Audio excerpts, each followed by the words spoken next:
Friends, welcome back to my channel Simnas food world. അപ്പോൾ ഇത് ഇന്ന് ഞാൻ വന്നിട്ടുള്ളത് നമുക്ക് ഒരു കപ്പ് അരിപ്പൊടി വെച്ചിട്ട് ചെയ്യാൻ പറ്റിയ നല്ലൊരു കറുത്ത ഹൽവയുടെ റെസിപ്പി ആയിട്ടാണ് കേട്ടോ.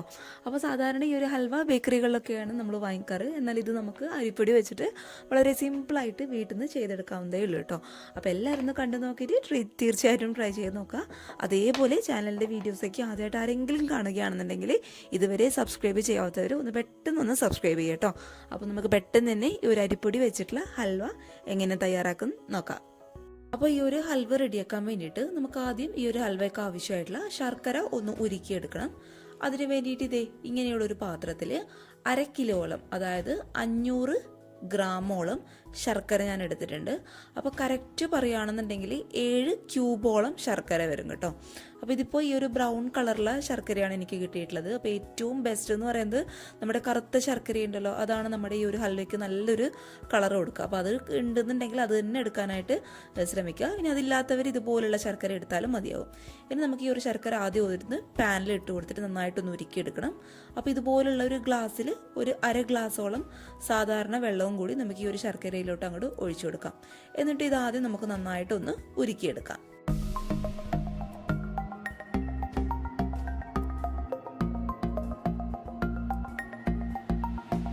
അപ്പോൾ ഇതേ നമ്മൾ ഇട്ട് കൊടുത്ത ശർക്കരയൊക്കെ നന്നായിട്ട് ഉരുകി വന്നിട്ടുണ്ട്. ഇനി നമുക്ക് സ്റ്റൗ അങ്ങോട്ട് ഓഫ് ചെയ്യാം. അപ്പോൾ ഹൽവ റെഡിയാക്കാൻ വേണ്ടിയിട്ട് നമ്മൾ വീട്ടിൽ സാധാരണയായിട്ട് ഉപയോഗിക്കുന്ന ഇങ്ങനെയുള്ള ഒരു സ്റ്റീലിൻ്റെ ഗ്ലാസ്സിൽ 1 ഗ്ലാസ് നിറയെ അരിപ്പൊടി ഞാൻ എടുത്തിട്ടുണ്ട്. അപ്പോൾ അരിപ്പൊടി എന്ന് പറയുന്നത് ഒരിക്കലും പുട്ടുപൊടി എടുക്കാനായിട്ട് പാടില്ല. ഏറ്റവും നൈസായിട്ടുള്ള പൊടി വേണം നമ്മൾ ഇതിന് വേണ്ടിയിട്ട് എടുക്കാൻ വേണ്ടിയിട്ട്. അപ്പോൾ നമ്മൾ അപ്പം അതേപോലെ പത്തിരിയൊക്കെ ചുടാനായിട്ട് ഉപയോഗിക്കുന്ന ഏറ്റവും നൈസായിട്ടുള്ള പൊടി, അതിപ്പോൾ വറുത്ത പൊടിയാണ്, അല്ലാന്നുണ്ടെങ്കിൽ വറുക്കാത്ത പൊടിയാണ്, എന്തായാലും കുഴപ്പമില്ല കേട്ടോ. അപ്പോൾ 1 കപ്പ് അല്ലാന്നുണ്ടെങ്കിൽ 1 ഗ്ലാസ് നിറയെ അരിപ്പൊടി ഇതേ ഈ ഒരു പാത്രത്തിലോട്ട് ഞാൻ ഇട്ട് കൊടുത്തിട്ടുണ്ട്. ഇതേ സെയിം ഗ്ലാസ്സിൽ തന്നെ 3 ഗ്ലാസ് നിറയെ തേങ്ങാപ്പാലാണ് നമ്മൾ ഉപയോഗിക്കാനായിട്ട് പോകുന്നത്. അപ്പോൾ 1 ഗ്ലാസ് നല്ല കട്ടിയുള്ള തേങ്ങാപ്പാൽ, അതേപോലെ 2 ഗ്ലാസ് രണ്ടാം പാല്. അപ്പോൾ രണ്ടാം പാലിൽ ആദ്യത്തെ 1 ഗ്ലാസ് നമുക്ക് ഈ ഒരു സമയത്ത് ഈ ഒരു അരിപ്പൊടിയിലോട്ട് അങ്ങോട്ട് ചേർത്ത് കൊടുക്കാം. എന്നിട്ട് ഈ ഒരു അരിപ്പൊടിയുടെ കട്ടകളൊന്നും ഇല്ലാതെ നന്നായിട്ട് ഈ ഒരു പാലിലൊന്ന് മിക്സ് ചെയ്ത് കൊടുക്കുക.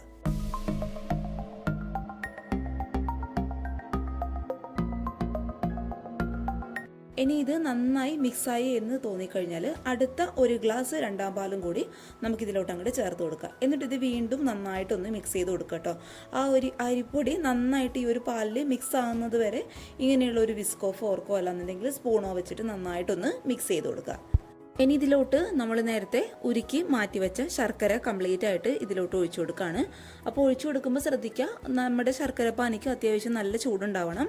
അതേപോലെ ഒഴിക്കുന്ന ആ ഒരു സമയം തന്നെ മറ്റൊരു സ്പൂൺ വെച്ചിട്ട് ഈ ഒരു മാവ് നന്നായിട്ടൊന്ന് മിക്സ് ചെയ്ത് കൊടുക്കുകയും വേണം കേട്ടോ. അല്ലാന്നുണ്ടെങ്കിൽ ഈ ഒരു ശർക്കര പാനിയുടെ ചൂട് കാരണം മാവ് അവിടെ ആയിട്ട് കട്ട പിടിച്ചു പോകാനുള്ള ചാൻസ് ഉണ്ട്. അപ്പോൾ അത് ഒഴിവാക്കാൻ വേണ്ടിയിട്ട് ഒഴിക്കുന്ന ആ ഒരു സമയം കൊണ്ട് തന്നെ നന്നായിട്ടൊന്ന് മിക്സ് ചെയ്ത് കൊടുക്കുക. അതുപോലെ അഴുക്കൊക്കെയുള്ള ശർക്കരയാണെന്നുണ്ടെങ്കിൽ ജസ്റ്റ് ഒന്ന് അരിപ്പയിൽ കൂടി അരിച്ചെടുത്തിട്ട് മാത്രം ഇതിലോട്ട് അങ്ങോട്ട് ചേർത്ത് കൊടുക്കാം. പിന്നെ ഈ ഒരു അളവിലൊക്കെ അരിപ്പൊടി എടുക്കുകയാണെന്നുണ്ടെങ്കിൽ ഈ ഒരു ശർക്കരയൊക്കെ നമ്മുടെ അത്യാവശ്യത്തിനുള്ള മധുരം ഉണ്ട് കേട്ടോ. ഒരുപാട് മധുരം ആയി കഴിഞ്ഞാൽ നമുക്ക് കഴിക്കുമ്പോൾ പെട്ടെന്ന് അങ്ങ് ഒരു മത്ത് പിടിച്ച പോലെ തോന്നും, നമുക്ക് ഒരുപാട് കഴിക്കാനായിട്ടും പറ്റില്ല. അതുകൊണ്ട് ഈ ഒരു ശർക്കരയൊക്കെ ആവശ്യത്തിനുള്ള മധുരമൊക്കെ ഉണ്ട്. ഒരുപാട് മധുരം കൂടുതൽ വേണമെന്നുള്ളവർക്ക് കുറച്ചും കൂടി ഒരു 2-3 ക്യൂബ്സ് എക്സ്ട്രാ എടുക്കാം കേട്ടോ. എക്സ്ട്രാ ശർക്കര എടുക്കാം. ഇനി ഇതെല്ലാം കൂടി നന്നായിട്ടൊന്ന് മിക്സ് ചെയ്ത് കൊടുക്കാം.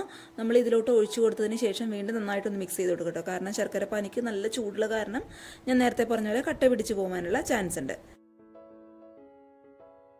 ഈ നമ്മുടെ ഹൽവയ്ക്ക് നല്ലൊരു ഫ്ലേവർ കൊടുക്കാൻ വേണ്ടിയിട്ട് ഒരു 2 ഏലക്കായയുടെ കുരു മാത്രം ഞാൻ ചേർത്ത് കൊടുക്കുന്നുണ്ട്. ഇനി നിങ്ങളുടെ കയ്യിൽ ഏലക്ക പൊടിച്ചതുണ്ടെന്നുണ്ടെങ്കിൽ ഒരു 1/4 ടീസ്പൂണോളം ഏലക്ക പൊടിച്ചത് ചേർത്ത് കൊടുത്തോളൂ കേട്ടോ. പിന്നെ നമ്മുടെ മധുരം എപ്പോഴും ഒന്ന് ബാലൻസ് ആയി കിട്ടാൻ വേണ്ടിയിട്ട് ഒരു നുള്ളു ഉപ്പും കൂടി നമുക്ക് ഇതിലോട്ട് അങ്ങോട്ട് ചേർത്ത് കൊടുക്കാം.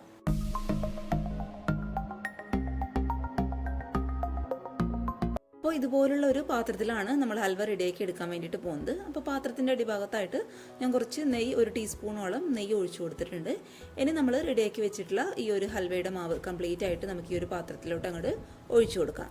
ഇനി ഇത് സ്റ്റൗവിൽ വെച്ചിട്ട് നമുക്ക് ഈ ഒരു മാവ് നന്നായിട്ടൊന്ന് കുറുക്കിയെടുക്കണം. അത്യാവശ്യം കുറച്ച് ടൈം എടുക്കും കേട്ടോ. ഹൽവ എന്ന് പറയുന്നത് അറിയാലോ, നമ്മൾ ലോ ടു മീഡിയം ഫ്ലെയിമിൽ വെച്ചിട്ട് പതുക്കെ പതുക്കെ ചെയ്തെടുക്കേണ്ട ഒരു സാധനമാണ്. നമുക്ക് ചടപടയെന്ന് ചെയ്തെടുക്കാൻ പറ്റില്ല കേട്ടോ. അതുകൊണ്ട് ഞാൻ ഒരിക്കലും അരമണിക്കൂറോ അല്ലാന്നുണ്ടെങ്കിൽ ഒരു 1/4 മണിക്കൂറോ പെട്ടെന്നൊന്നും എളുപ്പത്തിലോ ഒന്നും പറയുന്നില്ല. അത്യാവശ്യം ടൈം എടുക്കുന്ന ഒരു സാധനം തന്നെയാണ് ഹൽവ എന്ന് പറയുന്നത്. അപ്പോൾ അത്യാവശ്യം ടൈം എടുക്കും. പിന്നെ ഇതെന്ന് പറയുന്നത് ഒരിക്കലും ഹൈ ഫ്ലെയിമിലിട്ടിട്ട് പെട്ടെന്ന് ആയിക്കോട്ടെ എന്ന് വെച്ചിട്ട് ഒരിക്കലും ചൂടാക്കി എടുക്കരുത്. ആ ഒരു അരിപ്പൊടിയുടെ പച്ച ടേസ്റ്റും പിന്നെ ഒരു ഹൽവയുടെ കറക്റ്റ് ടേസ്റ്റൊക്കെ കിട്ടണമെന്നുണ്ടെങ്കിൽ ഒരു ലോ ടു മീഡിയം ഫ്ലെയിമിൽ വെച്ചിട്ട് നമുക്കിത് പതുക്കെ ഒന്ന് കുറുക്കിയെടുക്കുകയാണ് വേണ്ടത്. പിന്നെ ഈ ഒരു മിക്സ് ഒന്ന് ചൂടാവുന്ന വരെ ഹൈ ഫ്ലെയിമിൽ വെച്ചോളൂ. അതിനുശേഷം ഏറ്റവും ലോ ടു മീഡിയം ഫ്ലെയിമിൽ വെച്ചിട്ട് ഒന്ന് ചൂടാക്കി എടുക്കുക. പിന്നെ ഇതിൻ്റെ മറ്റൊരു പ്രശ്നം എന്ന് വെച്ചാൽ നമ്മൾ ഇതിൻ്റെ അടുത്ത് നിന്നും മറ്റെവിടെയും പോകാൻ പാടില്ല. കൈ വിടാതെ നമ്മൾ ഇളക്കി കൊടുത്ത് കൊണ്ടേയിരിക്കണം. ഈ ഒരു മിക്സ് കട്ട പിടിച്ചെന്ന് കഴിഞ്ഞാൽ നമ്മുടെ ഹൽവ ആകെ മൊത്തം അങ്ങോട്ട് കൊളാവും. അതുകൊണ്ട് അത് ഈ ഒരു ഹൽവ എന്നല്ല, ഏത് ഹൽവ ആയിക്കഴിഞ്ഞാലും കേട്ടോ. അതുകൊണ്ട് ഇതിൻ്റെ അടുത്ത് തന്നെ ഇരുന്ന് കൈവിടാതെ ഇളക്കി കൊടുത്തുകൊണ്ടേയിരിക്കുക. കൈ കടന്ന സമയത്ത് ഇത് മറ്റൊരാളുടെ കയ്യിലൊന്ന് ഹാൻഡ് ഓവർ ചെയ്യുക കേട്ടോ. അത് മാത്രമേ രക്ഷയുള്ളൂ. കാരണം 1 മണിക്കൂറും അല്ലാന്നുണ്ടെങ്കിൽ ഒരു 3/4 മണിക്കൂറൊക്കെ നമുക്ക് നിന്ന് ഇതുപോലെ അങ്ങോട്ട് ഇളക്കാനായിട്ട് ബുദ്ധിമുട്ടായിരിക്കും. അപ്പോൾ അതിന് വേണ്ടിയിട്ടാണ് ഞാൻ അങ്ങനെയുള്ളൊരു ഓപ്ഷൻ പറഞ്ഞത്. ഇനി നമുക്കിത് നന്നായിട്ടൊന്ന് കൈവിടാതെ ഇളക്കി കൊടുക്കാം.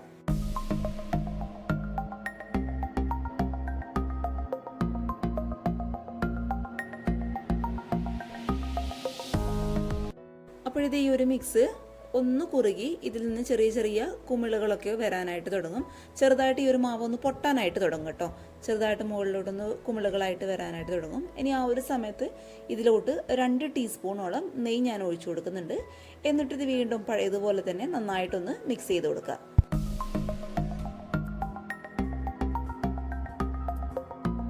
ഇനി നമ്മുടെ ഹൽവയുടെ കൂട്ട് കറക്റ്റ് ഇതേ ഈ ഒരു പരുവത്തിലെത്തുന്ന സമയത്ത് നമ്മൾ നേരത്തെ അരിപ്പൊടിയൊക്കെ അളന്നെടുത്ത അതേ ഗ്ലാസ്സിൽ തന്നെ 1 ഗ്ലാസ് നിറയെ നല്ല കട്ടിയുള്ള തേങ്ങാപ്പാലാണ് കേട്ടോ. അപ്പോൾ മൊത്തത്തിൽ നമ്മളിതിൽ 3 ഗ്ലാസ് തേങ്ങാപ്പാൽ ഒഴിച്ചു കൊടുക്കുന്നു. അത് നമ്മൾ നേരത്തെ 2 ഗ്ലാസ് നമ്മുടെ 2ാം പാൽ ഒഴിച്ചു കൊടുത്തു. ഇനി ഇതിലോട്ട് ഈ ഒരു സമയത്ത് നല്ല കട്ടിയുള്ള 1 ഗ്ലാസ് നിറയെ തേങ്ങാപ്പാൽ ഒഴിച്ചു കൊടുത്തിട്ട് ഇത് വീണ്ടും നന്നായിട്ടൊന്ന് മിക്സ് ചെയ്ത് കൊടുക്കുക. ഈ ഒരു സമയത്ത് നമ്മൾ തേങ്ങാപ്പാൽ ചേർക്കുന്ന സമയത്താണ് നമ്മുടെ ഹൽവയ്ക്ക് നല്ലൊരു ടേസ്റ്റ് ഉണ്ടാവും കേട്ടോ. ആദ്യമേ എല്ലാം കൂടി അങ്ങ് ചേർക്കാനായിട്ട് പാടില്ല. ഈ ഒരു സമയത്ത് മാത്രമേ നമ്മൾ 1ാം പാൽ, അതായത് നല്ല കട്ടിയുള്ള തേങ്ങാപ്പാൽ ചേർത്ത് കൊടുക്കാനായിട്ട് പാടുള്ളൂ. ഇനി ഇതെല്ലാം കൂടി വീണ്ടും നന്നായിട്ടൊന്ന് മിക്സ് ചെയ്ത് കൊടുക്കുക. ഈ ഒരു സമയത്ത് നമ്മുടെ ഈ ഒരു കൂട്ട് എന്ന് പറയുന്നത് ഒന്ന് ലൂസാവും കേട്ടോ. പക്ഷേ പേടിക്കണ്ട, തേങ്ങാപ്പാലായതുകൊണ്ട് വീണ്ടും നന്നായിട്ടൊന്ന് ഒരു പഴയ പരുവത്തിൽ തന്നെ നമുക്ക്, അതായത് കുറച്ച് കട്ടിയായിട്ട് തന്നെ നമുക്കായി കിട്ടും. അപ്പോൾ ഇത് നമുക്ക് വീണ്ടും കൈവിടാതെ ഒന്ന് മിക്സ് ചെയ്ത് കൊടുക്കാം. ഇനി ആ ഒരു സമയത്ത് തന്നെ 1 ടീസ്പൂൺ കൂടി നെയ്യ് നമുക്ക് ഇതിലോട്ട് അങ്ങോട്ട് ചേർത്ത് കൊടുക്കാം. അപ്പോൾ നമ്മുടെ ഹൽവയുടെ കൂട്ട് അത്യാവശ്യം ഈ ഒരു പരുവത്തിലൊക്കെ എത്തുന്ന സമയത്ത് ഇതിലോട്ട് കുറച്ച് തേങ്ങാക്കൊത്ത് ഞാൻ ചേർത്ത് കൊടുക്കുന്നുണ്ട്. ഇനി നിങ്ങളുടെ കയ്യിൽ അണ്ടിപ്പരിപ്പ് മുന്തിരിങ്ങയൊക്കെ ഉണ്ടെന്നുണ്ടെങ്കിൽ ഈ ഒരു സമയത്ത് ഈ ഒരു തേങ്ങാക്കൊത്തിന് പകരമായിട്ട് ചേർത്ത് കൊടുത്തോളൂ കേട്ടോ. എൻ്റെ കയ്യിൽ അപ്പോൾ ഈ ഒരു സമയത്ത് അതില്ലാത്ത കാരണമാണ് അതിന് പകരമായിട്ട് തേങ്ങാക്കൊത്ത് ഞാൻ ചേർത്ത് കൊടുക്കുന്നത്. ഇനി ഇതെല്ലാം കൂടി നന്നായിട്ടൊന്ന് മിക്സ് ചെയ്ത് കൊടുക്കുക. ഈ ഒരു ഹൽവയ്ക്ക് ആയിക്കഴിഞ്ഞാൽ ഈ ഒരു തേങ്ങാക്കൊത്ത് നമ്മൾ കഴിക്കുമ്പോൾ കടിക്കാനായിട്ട് കിട്ടുമ്പോൾ നല്ലൊരു ടേസ്റ്റാണ്. അപ്പോൾ അതിന് വേണ്ടിയിട്ട് മാത്രമാണ് കേട്ടോ ചേർത്ത് കൊടുത്തത്.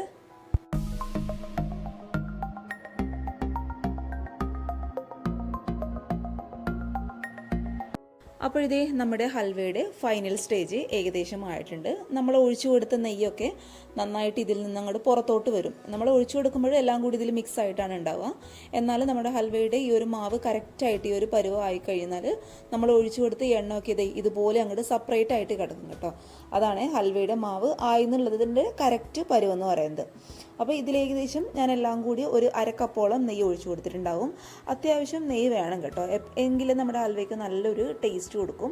ഈ ഒരു നെയ്യിൽ കിടന്നിട്ട് നമ്മുടെ ഈ ഒരു ഹൽവയുടെ കൂട്ട് നന്നായിട്ടൊന്ന് മൊരിഞ്ഞ് വരണം. അപ്പോഴാണ് നമ്മുടെ ഹൽവയ്ക്ക് നല്ലൊരു ടേസ്റ്റ് ഉണ്ടാവുക. നമ്മൾ ചിലയിടത്തൊക്കെ കുറച്ചും കൂടി ഹെൽത്തി ആയിക്കോട്ടെ എന്ന് വെച്ചിട്ട്, ചിലരൊക്കെ കുറച്ചും കൂടി ഹെൽത്തി ആയിക്കോട്ടെ എന്ന് വിചാരിച്ചിട്ട് നമ്മൾ നെയ്യൊക്കെ കുറച്ചിട്ട് ഉണ്ടാക്കും. പക്ഷേ അങ്ങനെ ചെയ്യുന്നതുകൊണ്ട് എനിക്കൊട്ടും യോജിപ്പില്ല കേട്ടോ. കാരണം നമ്മളിതൊക്കെ എപ്പോഴെങ്കിലും ഉണ്ടാക്കുന്ന സാധനമാണ്. അപ്പോൾ അത്യാവശ്യം നെയ്യൊക്കെ ഒഴിച്ചിട്ട് അതിൻ്റേതായ രീതിയിൽ തന്നെ ഉണ്ടാക്കാനായിട്ട് ശ്രദ്ധിക്കുക കേട്ടോ. അപ്പോൾ ഈ ഒരു രീതിയിൽ ആയിക്കഴിഞ്ഞാൽ നമുക്ക് പതുക്കെ സ്റ്റൗ അങ്ങോട്ട് ഓഫ് ചെയ്ത് കൊടുക്കാം. ഇനി ഇത് ആയെന്നുള്ളത് കറക്റ്റ് പരുവം എങ്ങനെയാണ് മനസ്സിലാകുന്ന വെച്ചാൽ ഇതിൽ നിന്നും കുറച്ച് ഒരു സ്പൂണിൽ മാവ് എടുത്തിട്ട് പ്ലേറ്റിൽ വെച്ചിട്ട് ജസ്റ്റ് ഒന്ന് ഉരുട്ടി നോക്കുക. അത് കറക്റ്റായിട്ട് ഉരുണ്ട് വരുന്നുണ്ടെന്നുണ്ടെങ്കിൽ കറക്റ്റ് പരുവെന്നാണ് കേട്ടോ അർത്ഥം.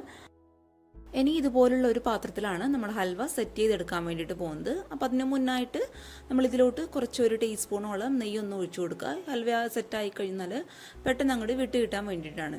ഇനി ഇതിലോട്ട് കുറച്ചും കൂടി തേങ്ങാക്കൊത്ത് ഞാൻ ഇട്ട് കൊടുക്കുന്നുണ്ട്. അതായി കഴിഞ്ഞാൽ ഫോട്ടോ ഒക്കെ എടുക്കുമ്പോൾ ഒരു ഭംഗിക്ക് വേണ്ടി മാത്രം കേട്ടോ. അപ്പോൾ നിങ്ങളുടെ കയ്യിൽ നേരത്തെ പറഞ്ഞ പോലെ അണ്ടിപ്പരിപ്പ് മുന്തിരിയൊക്കെ ഉണ്ടെന്നുണ്ടെങ്കിൽ ഇതിന് പകരമായിട്ട് അത് ഇട്ട് കൊടുത്താലും മതിയാവും. ഇനി നമ്മൾ റെഡിയാക്കി വെച്ചിട്ടുള്ള ഈ ഒരു ഹൽവയുടെ മിക്സ് ചൂടോടുകൂടി തന്നെ നമുക്ക് ഈ ഒരു പാത്രത്തിലോട്ട് സെറ്റ് ചെയ്യാൻ വേണ്ടിയിട്ട് അങ്ങോട്ട് മാറ്റി കൊടുക്കാം.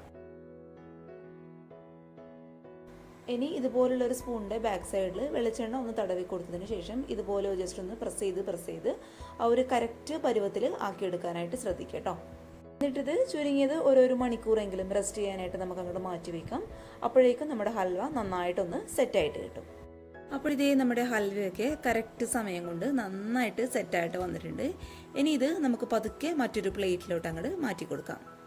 അപ്പോൾ ഇതേ നല്ല അടിപൊളിയായിട്ടുള്ള നമ്മുടെ ഹൽവ ഇവിടെ റെഡി ആയിട്ടുണ്ട്. നല്ല സോഫ്റ്റ് ആയിട്ടുള്ള ഹൽവയാണ് കേട്ടോ. നിങ്ങൾക്ക് കാണുമ്പോൾ തന്നെ മനസ്സിലാവുന്നുണ്ടാവും. നമ്മൾ തേങ്ങാപ്പാലും ഇതൊക്കെ ചേർത്ത് കൊടുത്തുകൊണ്ട്, തേങ്ങാപ്പാലും പ്രത്യേകിച്ച് നെയ്യൊക്കെ ചേർത്ത് കൊടുത്തുകൊണ്ട് അത്യാവശ്യം നല്ല സോഫ്റ്റ് ആയിട്ടുള്ള ഹൽവയാണ്. ഇതൊക്കെയാണ് ശരിക്കും പറഞ്ഞാൽ വായിലിട്ടാൽ അലിഞ്ഞു പോകുന്ന രീതിയിലുള്ള ഹൽവ എന്ന് പറയുന്നത്. പിന്നെ നമ്മുടെ ഈ ഒരു ഹൽവ ഇന്ന് കഴിക്കുന്നതിനേക്കാളും കൂടുതൽ ടേസ്റ്റ് ഉണ്ടാവുക നാളെയും മറ്റന്നാളെയൊക്കെ കഴിക്കുമ്പോഴാണ് കറക്റ്റ് ആ ഒരു ടേസ്റ്റ് കിട്ടുക കേട്ടോ. പിന്നെ തീരെ ക്ഷമയില്ലാത്തവർ ഇന്ന് തന്നെ കഴിച്ചോളൂ, കാരണം അത്രയും ടേസ്റ്റാണ് കഴിക്കാൻ വേണ്ടിയിട്ട്. അപ്പോൾ എല്ലാവരും മറക്കാതെ ഒന്ന് ട്രൈ ചെയ്ത് നോക്കുക. നമ്മൾ വീട്ടിൽ നമുക്ക് എപ്പോഴും കിട്ടുന്ന ചേരുവകൾ വെച്ചിട്ടാണ് നമ്മൾ ഈ ഹൽവ റെഡിയാക്കി എടുത്തിട്ടുള്ളത്. നമ്മൾ ബേക്കറികളിൽ നിന്ന് കിട്ടുന്ന അതേ ഒരു ടേസ്റ്റ് തന്നെ ഉണ്ടായിരുന്നു. പിന്നെ അണ്ടിപ്പരിപ്പ് ചേർക്കാത്തതിൻ്റെ ഒരു ചെറിയൊരു കുറവുണ്ടായിരുന്നു കേട്ടോ. അപ്പോൾ നിങ്ങൾ ചെയ്യുന്ന സമയത്ത് അത് ചേർത്ത് കൊടുക്കാനായിട്ട് ശ്രദ്ധിക്കുക. അപ്പം മറക്കാതെ എല്ലാവരും ട്രൈ ചെയ്തിട്ടുള്ള ഫോട്ടോസ് എൻ്റെ ഇമെയിൽ ഐ ഡിയിലോ അല്ലാന്നുണ്ടെങ്കിൽ ഫേസ്ബുക്ക് പേജിലോ അയച്ചു തരാം. ഫേസ്ബുക്ക് പേജൊക്കെ ഒന്ന് ഫോളോ ചെയ്യട്ടോ. ഫേസ്ബുക്ക് പേജിൻ്റെ ID താഴെ ഡിസ്ക്രിപ്ഷൻ ബോക്സിൽ ഞാൻ കൊടുക്കാം. അതേപോലെ ഇമെയിൽ ID യും താഴെ ഡിസ്ക്രിപ്ഷൻ ബോക്സിൽ ഞാൻ കൊടുക്കാം. അപ്പോൾ എല്ലാവരും ട്രൈ ചെയ്ത് നോക്കിയിട്ട് നിങ്ങളുടെ അഭിപ്രായങ്ങൾ മറക്കാതെ വന്ന് കമൻറ്റ് ബോക്സിൽ അറിയിക്കുക. അതേപോലെ ചാനലിൻ്റെ വീഡിയോസൊക്കെ ആദ്യമായിട്ട് ആരെങ്കിലും കാണുകയാണെന്നുണ്ടെങ്കിൽ ഒന്ന് സബ്സ്ക്രൈബ് ചെയ്ത് സപ്പോർട്ട് ചെയ്യണേ. കൂടാതെ തൊട്ടടുത്തുള്ള കുഞ്ഞ് ബെല്ലൈക്കൺ കൂടി ഇനാബിൾ ചെയ്ത് ഓൾ എന്നുള്ള ഓപ്ഷൻ ക്ലിക്ക് ചെയ്യുകയാണെന്നുണ്ടെങ്കിൽ ഇതുപോലെയുള്ള നല്ല നല്ല വീഡിയോസ് ഞാൻ ഇടുമ്പോൾ നിങ്ങൾക്ക് പെട്ടെന്ന് നോട്ടിഫിക്കേഷനായിട്ട് വരികയും ചെയ്യും. അത് നിങ്ങൾക്ക് എളുപ്പത്തിൽ കാണാനായിട്ട് പറ്റും കേട്ടോ. പിന്നെ ഈ ഒരു ഹൽവയുടെ റെസിപ്പി ഇഷ്ടപ്പെട്ടാൽ മടി കാണിക്കാതെ ഈ വീഡിയോ ഇപ്പോൾ തന്നെ ഒന്ന് ലൈക്ക് ചെയ്തേക്കുക. അപ്പോൾ പിന്നെ ഈ ഒരു ഹൽവയുടെ റെസിപ്പി നിങ്ങൾക്ക് ഉപകാരമാവാമെന്ന് തോന്നുകയാണെന്നുണ്ടെങ്കിൽ നിങ്ങളുടെ ഫാമിലിയും ഫ്രണ്ട്സൊക്കെ ആയിട്ട് വീഡിയോ ഒന്ന് ഷെയർ ചെയ്ത് കൊടുത്ത് മാക്സിമം ഒന്ന് സപ്പോർട്ട് ചെയ്യട്ടോ. കൂടാതെ ഒരുപാട് പേര് വീഡിയോയിൽ അവരുടെ പേര് എടുത്ത് പറഞ്ഞിട്ട് ഹായ് പറയാൻ വേണ്ടിയിട്ട് ഒരുപാട് നാളായിട്ട് പറഞ്ഞുകൊണ്ടിരിക്കുകയാണ്. അപ്പോൾ ഇത്ര നാളും പറ്റിയില്ല കേട്ടോ. അപ്പോൾ ഇന്ന് നമുക്ക് പേരെടുത്ത് പറഞ്ഞിട്ട് തന്നെ ഇനി അങ്ങോട്ടുള്ള വീഡിയോയിൽ പേരെടുത്ത് പറഞ്ഞിട്ട് തന്നെ നമുക്ക് ഹായ് പറയാം. അപ്പോൾ പേരെന്ന് പറയുന്നത് മായ എൻ്റെ അടുത്ത് ഹായ് പറയാൻ പറഞ്ഞിട്ടുണ്ട്. അപ്പോൾ ഹായ് മായ. പിന്നെ ഉഷ എന്ന് പറഞ്ഞിട്ടുള്ള ചേച്ചിയാണെന്ന് തോന്നുന്നു. അപ്പോൾ നമ്മുടെ ഉഷ ചേച്ചി നമ്മുടെ ഹായ് പറയാൻ പറഞ്ഞിട്ടുണ്ട്. പിന്നെ ഒരുപാട് പേരുണ്ട് കേട്ടോ. സജിത, അതുപോലെ ഷർഫാന, ഫാത്തിമ, ആയിഷ, സിനാൻ, അതേപോലെ സെയ്ഫുദ്ദീൻ, അങ്ങനെ ഒരുപാട് പേര് ഹായ് പറയാൻ പറഞ്ഞിട്ടുണ്ട്. അപ്പോൾ എല്ലാവർക്കും ഒരു ബിഗ് ഹായ് വീഡിയോയിൽ കൂടെ ഞാൻ പറഞ്ഞിട്ടുണ്ട്. അപ്പോൾ ഇതൊക്കെ എനിക്ക് തോന്നുന്നു വീഡിയോയുടെ സ്റ്റാർട്ടിങ്ങിൽ പറയുന്നതായിരിക്കും കുറച്ചും കൂടി നല്ലത്. അപ്പോൾ അടുത്ത വീഡിയോ മുതൽ നമുക്ക് വീഡിയോയുടെ സ്റ്റാർട്ടിങ്ങിൽ ഹായ് പറഞ്ഞ് ചെയ്യാം കേട്ടോ. അപ്പോൾ നാളെ ഒരു നല്ല വീഡിയോ ആയിട്ട് കാണും വരെ thank you for watching Simnas food world. By.